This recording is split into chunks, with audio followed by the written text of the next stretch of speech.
लेकिन बगैर सहयोग के गणेश के बारे कहना बड़ा मुश्किल है। और उसके बाद भी जो धर्म के लोग आए, जिन्होंने धर्म वाकई में चाहा कि दुनिया में बसाया जाए, उनका चित्त ज्यादा धर्म पे था कि लोग स्वच्छ हो जाएं, पवित्र हो जाएं और उनको ऐसी दशा में चले जाएं कि कल जब उनका उद्धार होने का समय आएगा उस वक़्त वो साफ हो जाए। इसलिए उन्होंने धर्म की ओर ज्यादा ध्यान दिया कि लोगों के धर्म कैसे ठीक करेंगे। जैसे मोसेस वगैरह, इनको 10 आज्ञाएं, कमांडमेंट्स मिली। ये सब इसलिए कि लोगों में एक तरह से वो स्थिति आ जाए कि जिससे वो अपना आत्म साक्षात्कार आसानी से प्राप्त करें।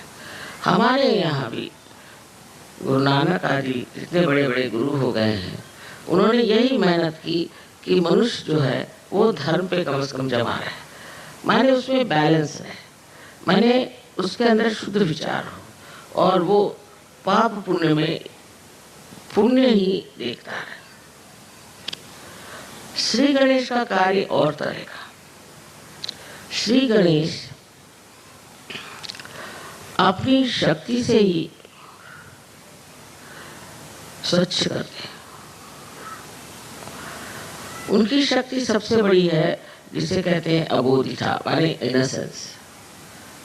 उनके सर पे जो हाथी का सर है, इसका मतलब ये है कि वो मनुष्य जैसे उनके अंदर ईगो और सुपर ईगो नहीं आता। और वो बच्चे हैं, इसको कहना चाहिए इटर्नल चाइल्ड। और उनका अवतरण इस संसार में जीसस क्राइस्ट, ईसा मसीह के नाम से हुआ। अब इसकी हम लोगों ने साइंस से हर प्रकार का अनुमान लगा लिया। वो ऐसे कि मैंने कहा था कि श्री गणेश एक शक्ति है, निराकार में और साकार में वो श्री गणेश जैसे दिखाई देते हैं। इसका मतलब ये कि हमारे यहाँ अगर भोलापन हो, सादगी हो, सरलता हो, निष्पाप हो, ऐसे निर्मल अंतःकरण के अंदर श्री गणेश की जागृति हो गई। श्री गणेश के बगैर तो कुंडलिनी चढ़ नहीं सकती, क्योंकि कुंडलिनी ये गौरी है और उस गौरी को पूरी तरह से उत्थान करने के लिए श्री गणेश उसके साथ हर समय उसे संरक्षित रखते हैं। इतना ही नहीं, हर चक्र को जब कुंडलिनी चढ़ जाती है तो उसके मुख को बंद करके कुंडलिनी को नीचे उतरने से रोकते हैं। अब ये श्री गणेश हमारे अंदर मूलाधार पर बैठे। इसी में बहुत लोगों ने गलती कर दी कि मूलाधार चक्र जो है वो त्रिकोणाकार अस्थि है। ये बहुत बड़ी गलती है। मूलाधार में सिर्फ कुंडलिनी है और मूलाधार से नीचे मूलाधार चक्र है। मूलाधार चक्र, उस पर श्री गणेश बसते और उनके कार्य क्या क्या हैं ये तो आप लोग सब जानते हैं। आपने हमारे फोटो देखे हैं कि हमारे पीछे श्री गणेश खड़े हैं और हमारे ऊपर भी श्री गणेश। इसी प्रकार हर देवता के लिए हो सकता है, लेकिन श्री गणेश की शक्ति जो पवित्रता की है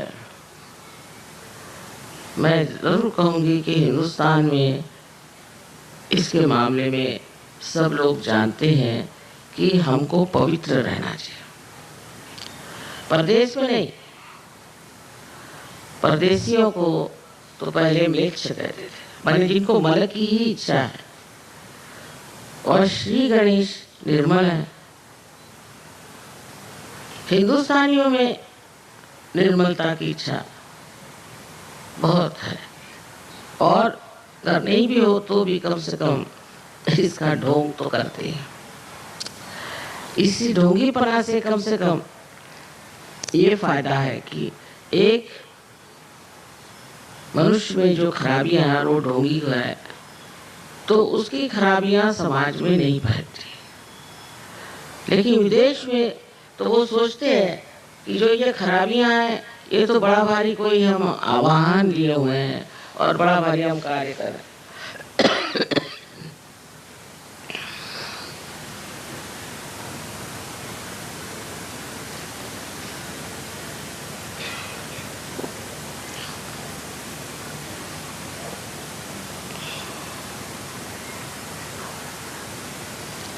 सो खराबियों को अच्छा मान लेना या उसमें हम कुछ बड़ा भारी एडवेंचर कर रहे हैं ऐसे समझ करके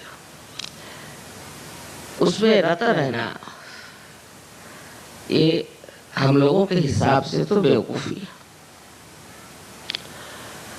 लेकिन अगर आप अमेरिका जाएं तो आपको पता हो जाएगा कि वहाँ गणेश जी है ही नहीं लोगों में। माने ये कि वो विचार ही नहीं रह गया। अब जब उसके दुष्परिणाम दिखाने लगे, जब उसका नुकसान दिखाने लगे, तब वो सोचते हैं कि नहीं, हमें तो निष्पाप होना चाहिए और हमें सफाई रखनी चाहिए, आदि बातें करते, पर उसका अब असर वहाँ नहीं है। सहजों के सिवा वो लोग भी नहीं बदल सकते। लेकिन आप लोगों के पास तो ये संपत्ति है। अगर वहाँ के लोगों को देखा जाए तो उसके मुकाबले में यहाँ भी बहुत से लोग हैं जो गंदे रास्ते पर चलते हैं, गंदे काम करते हैं, पर छिपा कर करते हैं, खुलेआम। मतलब वो जानते हैं कि इस चीज से समाज हमारी प्रशंसा नहीं करेगा और हमें दूर रखेगा।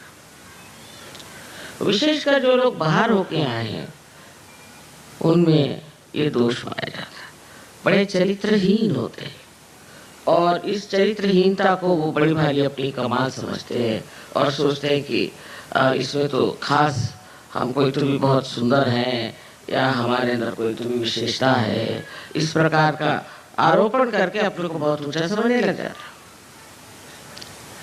अबोधिता की जो शक्ति है वो ये कि सबसे बड़ी शक्ति ये है कि वो अबोध है।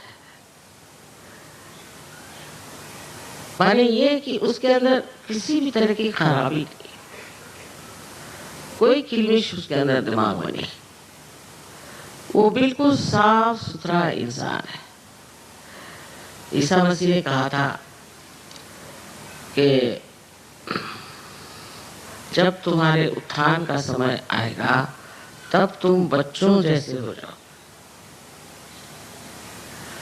उस वक्त और भी शक्तियां जो गणेश जी की हैं वो छोड़ करके वो सिर्फ आप में वो अबोधिता भर देते हैं जिसके सहारे आप अपना आत्म साक्षात्कार प्राप्त करते हैं।